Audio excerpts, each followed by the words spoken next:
All righty, we are going to get started. This is everything you want to know about the COVID vaccine. My name is Dr. Valda Crowder. There's been a lot of information that has come out this week, which we were kind of expecting and waiting for on mutations, as well as on what can you do once you get vaccinated. So I'm an emergency medicine physician. I've been practicing medicine now for 30 years. I've treated patients across 4 pandemics, 2 Category 5 hurricanes, and a mass shooting. And all of these presentations are taped except for the Q&A, and they all have a date on them. So if you see any of my old presentations, you'll know what date they've come from. The source documents are at AskDrV.us. I tell people, go there, check it out. You can see the documentation for certain things. You can also send me a message and ask me questions. So, or things that you want added to this presentation. So for instance, for this presentation, I have added 3 slides related to what somebody emailed me. So, and you can also follow me on AskDR_V. So let's get started. All right, the structure of the webinar is 20 to 25 minute slide presentation followed by Q&A. We usually end up around 9 o'clock. Everyone is in listen mode. You can ask questions as I'm talking. So during the presentation, you can type in something to the chat icon. You can type in something to the Q&A section. Any of those 2 sections, I go back and forth between both of them and answer your questions. All right, the intention is to keep webinar participants informed on COVID-19 science that will help you and your family stay healthy during this pandemic. The outcome is that you leave the webinar motivated to create or improve an action plan for yourself or your family, or you may be motivated to create or improve an action plan for your broader community. As many of you who've been on this webinar know, we've been doing this since February, and it's very, very important that you have an action plan and actually adjust it and amend it as we go through this pandemic, because things change dramatically. It has now been a year, and we're in a totally different space than we were a year ago. And it's important to keep vigilant. So 527,000 people now have died of COVID-19 within the last year in the United States. That's similar to the entire population of Miami, Atlanta, or Baltimore being gone in 1 year. It's also similar to the number of people that died in World War I and World War II combined. Globally, there's been about 118 million cases of COVID-19, with 2.6 million people who have died of COVID-19. There are a lot of countries where healthcare is just like our country. If you don't have insurance, you may or may not necessarily get the same level of care.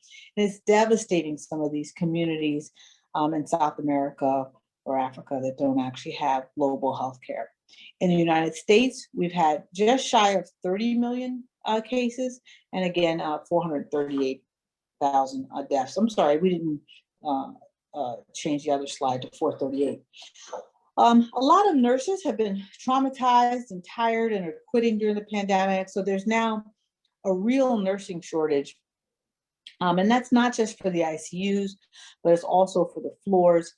I think that, when there's no relief in sight, this is what happens is your healthcare workers begin to get exhausted. In the midst of all this, we've had people burn the mask rallies. This is really unfortunate because we're not at the point yet where we're able to burn our masks. I really wish we were just like everyone else, but unfortunately, with all the mutations that are coming out, this is a little premature. Texas governor lifted the mask mandate and also allowed all businesses to go to 100% capacity. There really isn't the data to support doing this. I know that I think it is delayed until maybe sometime in March or early April, but the data just we haven't gotten down to a level yet that would actually really support this type of reopening. The other thing that happened was that the power went out. And as many people know, there's a lot of people with respiratory diseases that need their power on. So for oxygen, for inhalers, for nebulizers, and also for CPAP machines, or for even sleep apnea machines. All of these things need power. And it was a really, it's really catastrophic when you're in the midst of a respiratory pandemic and you have increased a number of people that are relying upon oxygenation and nebulizers for power to go out. The CDC urged masks in gyms and fitness centers. There was an outbreak of coronavirus in Chicago and Hawaii. So again, gyms are really a hot spot. So I just want to really remind people that gyms are really a hot spot. With the spring coming, if there's any way you can exercise outside, that would be best. I want to say thank you to Kroger's, Starbucks, and Target. They are among the retailers that say that despite Texas ruling back the mask mandate, that their stores will still require masks for service. So thank them for really helping us all stay healthy. Similarly, I took a picture of this sign. This was on, I went to a Gulf gas station, and they had a please wear gloves or use paper towels to pump gas for all touch points on this gas pump, referring to the handle as well as the dials where you actually punch to actually put in your PIN number or whatever it may happen to be. And it's just pleasant to have a reminder because you jump out of your car to pump your gas and you may not necessarily remember. And I just want to say to Gulf Oil, thank you, thank you, thank you. One of the things that happens as a result of the mask mandates being lowered in states like Texas is then that really puts the essential workers at the businesses on the front line. So we already had an incident at Trader Joe's where a customer had a meltdown because they wanted to actually get served without a mask.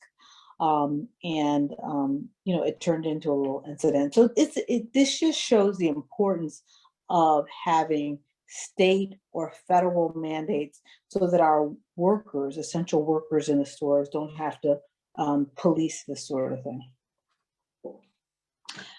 As we said, the COVID-19 death rate is higher for countries that deal with obesity. We have both an adult and a childhood obesity problem in the United States. This report found that death rates were 10 times higher in countries that had an obesity or weight problem. And so this again underscores the importance of factoring in obesity as a risk factor for COVID-19 and also priority for getting the vaccine. All right, so for those of you that are new, we've got some slides that we always go over. COVID-19 is highly, highly contagious. It takes only 45 seconds of contact to actually infect other people. For the variants, the UK, South African, Brazilian, New York, California variant, that 45 seconds can be 15 seconds. When you look at percent penetration, which is how many people actually get it, if 100 people are exposed to it, it's 60 to 80%. It's both a droplet and an airborne disease. So originally back in March or February of last year, they were telling people to stay only 3 feet away from each other. We realized there's an airborne component of it. So people need to actually stay 6 feet away from each other. And this is what it looks like if this person was COVID positive and they were speaking or singing or coughing or sneezing or yelling or whatever they were doing. The red are the droplets and the gray is the airborne components. The airborne components stay in the air for past 6 feet, depending upon the temperature and the humidity. So what happens is if it's less than 52 degrees outside, then it stays in the air longer and travels farther. And as you can see with this, it also is going to impact all the things that could be in its way, like a gas pump or a park bench or a door handle, etc. All right, COVID testing. The gold standard is a PCR test. You will know that you had that because it's very uncomfortable.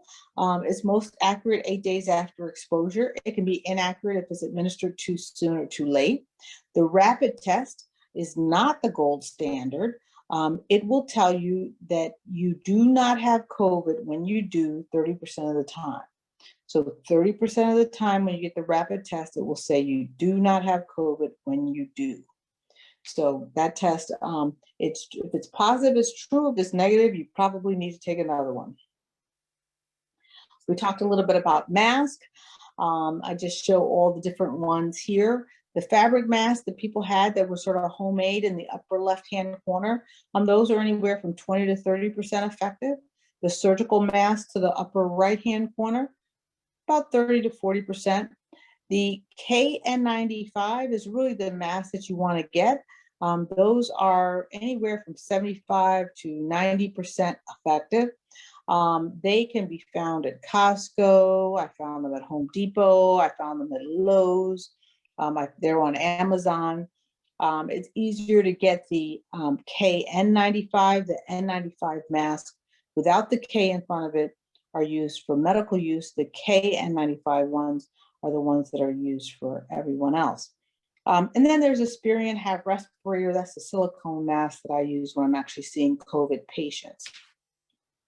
And I know a lot of people have complained that masks are uncomfortable. I just want to show people, just get a reality check. This is what it looks like when you actually intubate or put someone on a ventilator. And we use that laryngoscope. It's a metal stainless steel scope that we actually put down the back of their throat and lift up the back of their tongue and pass the tube through their cords. And it is very uncomfortable. So a little bit about COVID symptoms. So remember, the number one symptom is no symptom. So it's very, very important that, we recognize that, there are about 40% of the people that have COVID that have absolutely no symptoms and look completely healthy. And that's really, really important. And those people can still become long haulers. But if you do have symptoms, you have people who have flu-like symptoms without a fever, flu-like symptoms with a fever, or they can have vomiting and diarrhea and almost be like a stomach flu. Now, those three clusters of symptoms are usually self-limited, and they often do fine at home. Clusters 4, 5, and 6, which have fatigue, confusion, or a combination of abdominal and respiratory symptoms, are usually the ones that have to be hospitalized, wind up in the ICU, or die. COVID toes is another symptom. We see this particularly in young people, although I've seen it as old as someone that's 55 years old. And basically, it's a reddish, bluish sort of discoloration of the toes, and it is COVID-19 until proven otherwise. Now, here are the general outcomes. Whether or not you're symptomatic or not, you can completely recover from COVID-19 and never develop any symptoms again. That's the best case scenario. Then there's people who catch COVID, again, symptomatic or not, they recover. And then later on, they become what we call long haulers. So they either have, they can have shortness of breath because of fibrosis or problems with breathing. They can get inflammation of their heart. They can have problems actually concentrating or kind of keeping their attention on certain things because COVID actually has a higher concentration in the brain than in the lungs. Then you also have people who catch COVID, they completely recover, and then they catch it again. And again, with all of these different strains, you can catch COVID more than once. So when you actually have COVID, after you recover, you have antibodies that last about 3 to 5 months. Then there's people who catch COVID-19, they wind up in the ICU and they survive. And they have what we call post-COVID ICU syndrome. And basically, post-ICU care syndrome is 75% of the people have cognitive, physical, or mental impairment. They may have renal failure, require dialysis for a period of time. They can have permanent renal failure and require transplants. They can have limb amputations. Because of the clotting problems with COVID, they can have strokes. About 50% of the young people can't return to work. And then you have decreased lung capacity. We have already done many, many double lung transplants on patients, younger patients who have had COVID-19. As I said, there's a higher level of coronavirus in the brain than in the lungs, and this has been borne out when they look at mice, and we believe the same thing happens in human beings. All right, so if you just found out you're positive and you joined us today, you want to quarantine immediately. 14 days is usually what the health department will tell you. I tell people preferably 21. If you want to come out between 14 and 21 days, it would be very, very important to have a PCR test that is negative, at least 2 of them.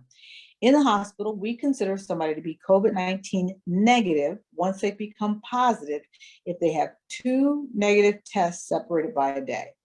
It's very important when you're home in a quarantine that you have a pulse ox, which is the picture to the right with the black object that clips onto your finger. You want the saturation there to be 94, 95% or above. In that photo, it's 97, so it's the top number. Everyone that is actually in the sound of my voice should be taking zinc and vitamin D3 right now, because you want to make sure that you have these nutrients in your system in adequate concentrations, just in case you happen to catch COVID. Deficiencies in zinc or vitamin D3 are associated with a worse outcome. You want to have access to a bathroom that only you use, a cell phone. People can leave food at a closed door. You want to open up windows or have a HEPA filter in your HVAC system. In addition to pulse ox and vitamin D and zinc, there's also famotidine, which is Pepcid AC. So Pepcid AC, you want to try to have that in your bathroom, in your pharmacy at home, and that actually decreases histamine release and helps to decrease inflammation. So you can take that at home and just follow the instructions on the box. Dexamethasone or Decadron is a medication that we give in the hospital. There are monoclonal antibodies, and it's important to know where is the infusion site. Not all hospitals have monoclonal antibodies. If you go to a hospital that doesn't have them, then you won't get them. And they do have outpatient treatment for monoclonal antibodies. And then lastly, for those that fail ventilation, there's ECMO, which is basically a heart and lung machine, which takes the blood outside of your body and oxygenates it. So I just want to talk real quickly about infusion centers. This is a screening tool. This is very, very important. A lot of people are not getting monoclonal antibodies. It decreases the likelihood of you having to be hospitalized by 70%. You cannot wait. If you start having symptoms, go immediately to a place that has infusion centers for monoclonal antibodies. This particular screening tool will actually give monoclonal antibodies to people who have had symptoms for 10 days. At the hospital that I work at, they will only do it up to 9 days. So don't sit at home and struggle with COVID symptoms. Go and get screened. Anyone over 65 at most centers always are eligible. Anybody between 12 and 64, it depends. But again, remember, BMI, which is, whether or not you're overweight or not, is a risk factor. And what most people think is obese, they use BMI over 35. So if you are 20 or 30 pounds overweight, you probably have a BMI greater than 35. Diabetes is also a risk factor, as well as many other things. So, don't assume that you do not qualify, because you may qualify. And also, children qualify down to the age of 12 years old. That's also very important. Just a little bit on the immunity again. You have immunity after having COVID for up to about 5 months. All right, so let's talk about the vaccines.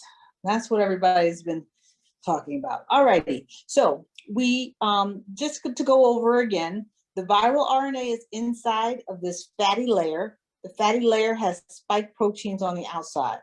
The spike protein connects to the receptor, and that receptor then unlocks and opens up the cell and allows the COVID virus with the fatty layer to come inside the cell. Then once it's inside the cell, then it begins copying.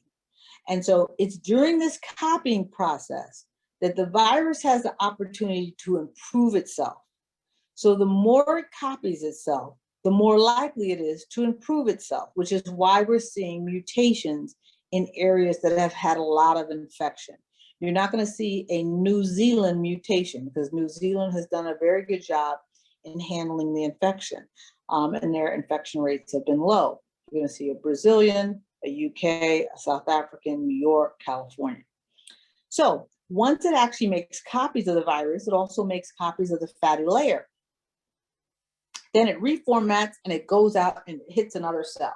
And it does this over and over again, very, very fast. You have over 1 trillion cells in your body.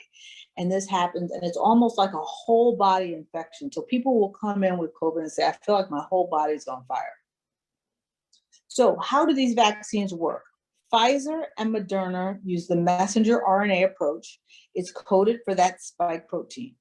So once you get vaccinated, then you produce only the spike protein that's on the outside of the virus. Your body recognizes the spike protein as foreign, it develops antibodies, attacks it, and kills it. Then when you actually see it in real life, you're actually prepared for it.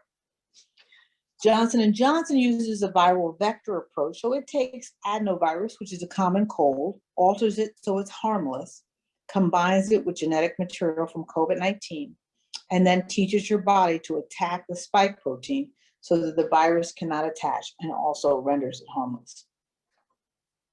So this just shows a little bit about I just want to circle, the ones that are actually been approved are in red. Johnson & Johnson has 3 numbers when it's associated with efficacy, which is 72, 66, and 57. That 72% is the US, 66% is South America, and 57% is South Africa.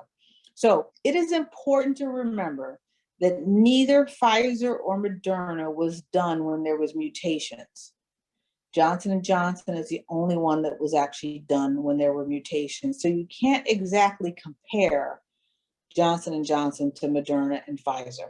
In fact, as I'll show you a little bit later, we're seeing evidence now that Moderna and Pfizer also have lower levels now that the mutations have come out. So here's what's important to know is that no one in the Johnson & Johnson trial was hospitalized, and no one in the Johnson & Johnson trial died. Similarly with the Moderna trial. I think with Pfizer, there was maybe one person that got hospitalized, and I don't think there was anyone that died. So that being the case, all 3 of these are vaccines that I would get. So I tell people all the time, you want to get the one that is the quickest and the easiest for you to get. Pfizer and Moderna are 2 shots. Johnson & Johnson is 1 shot, and they all have similar side effects because they actually make your immune system begin to work. So you're going to get chills, headache, fatigue, etc. About maybe 20% of the people get it. I personally didn't have any side effects at all. Now, a lot of people have asked me, what's in the COVID-19 vaccine? This actually shows what the FDA says is in the COVID-19 vaccine. You are welcome to take a screenshot of this if you want to get out your phone, and because a lot of people ask what's in the vaccine. So this is what the FDA lists as the ingredients. Now, people say, is ethylene glycol or antifreeze in the COVID-19 vaccine? The answer is no.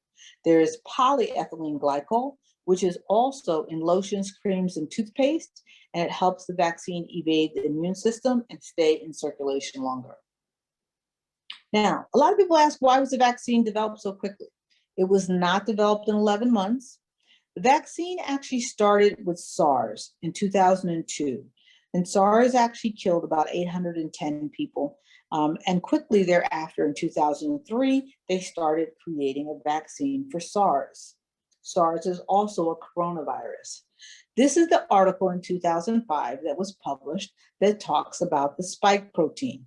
It talks about SARS and the importance of actually using either a messenger RNA or a viral vector approach for a SARS vaccine. Again, this is 2005. So this is almost almost 15 years before COVID-19.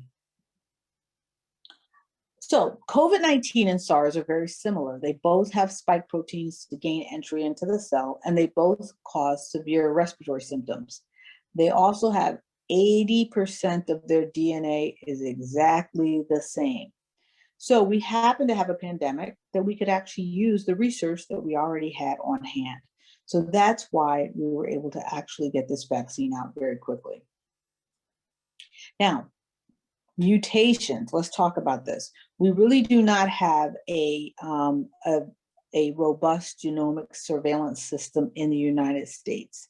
When you hear about the $1.9 trillion package and the checks that everyone is going to get for the pandemic, in that package is also money for genomic surveillance.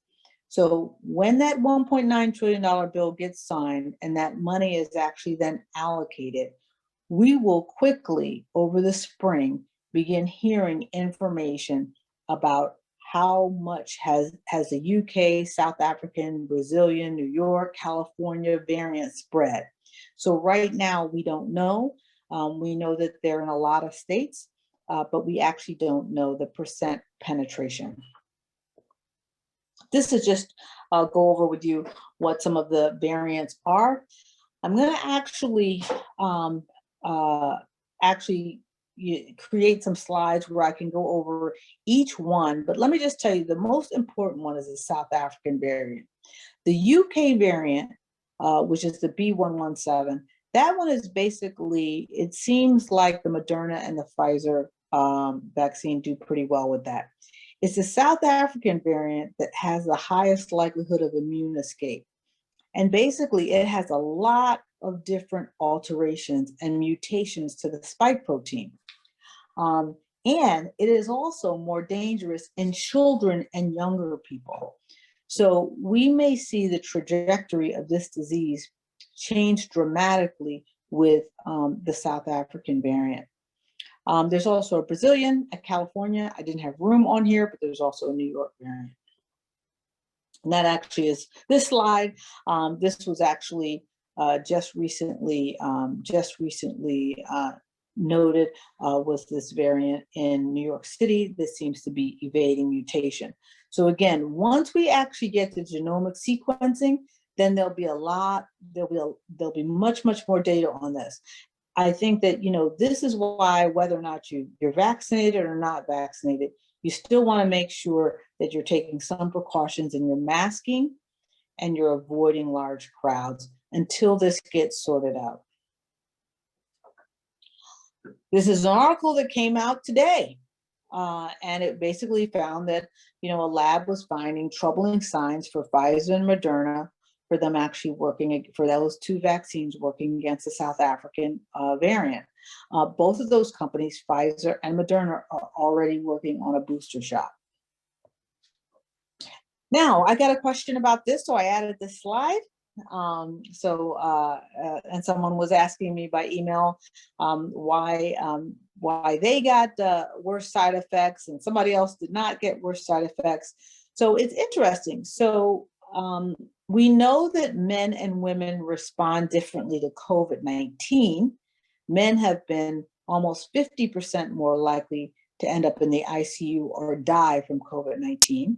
So what we're seeing on the flip side is that women actually are more likely to get some of the side effects like the headache and the fatigue and the fever, etc. Now, we don't know exactly for sure why this is, but there is some suggestion that when you actually get the headache and the fatigue, that is your immune system actually working. So if your immune system is more robust, you may be more likely to get symptoms, but then if you got the disease, you're actually less likely to get symptoms. So it's kind of, it's actually one of those things where you don't necessarily want to get side effects, but it is a sign of a very robust immune system. Totally, we've had 93 million doses of the vaccine administered in the country. We have about 9% of the population now that's fully vaccinated. Merck and Johnson & Johnson are going to work together. This was a deal that was actually brokered by the White House so that Merck's manufacturing can also be used to help Johnson & Johnson pump out more vaccines. Now, I just show a couple of the pages of where to sign up. You want to make sure that you're signing up to get vaccinated in multiple locations. I tell people, if you work in one state or you own property in another state or you have relatives in another state, you can also sign up for multiple states. So this is what the site looks like in Maryland. This is what it looks like in California. It's myturn.ca.gov. The White House also sold millions of vaccines to retail pharmacies. So you can sign up on the CVS or the Walgreens site, and this is what their sites look like. I would recommend people just, go ahead and put your name on there, get yourself in queue. These are also two other sites. There's a vaccinehunter.org and a vaccinefinder.org.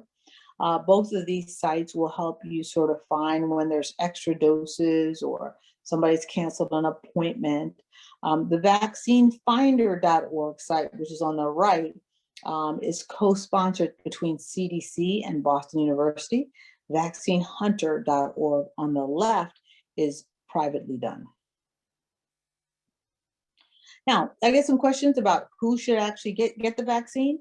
Weakened immune system, yes, per the CDC after consultation with your primary care doctor. Same thing for autoimmune conditions like sarcoid or lupus or rheumatoid arthritis.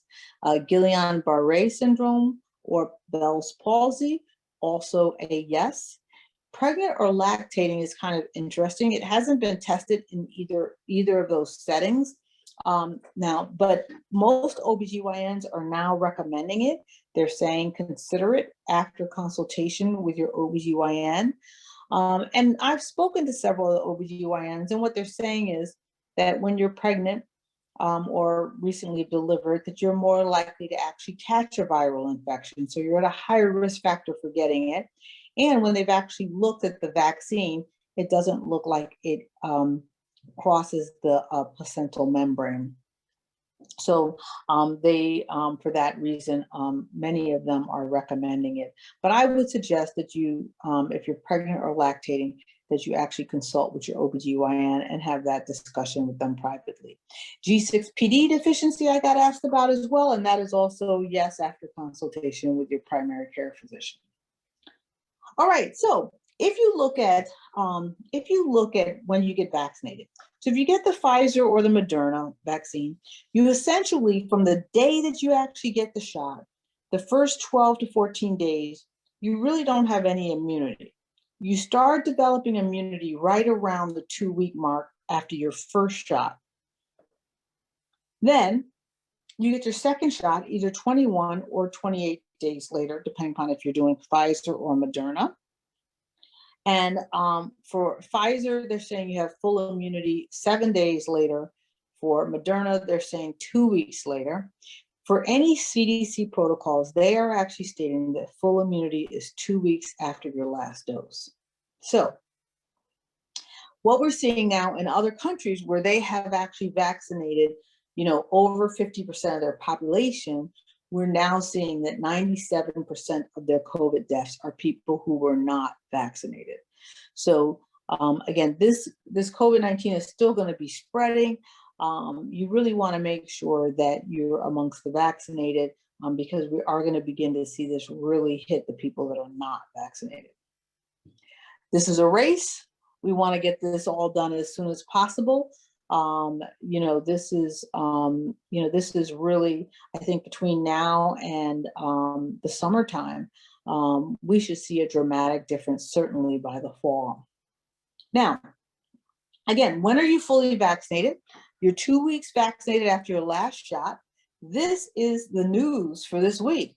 So what can you do when you are fully vaccinated? So I've been asked this question. The CDC finally came out with the answer.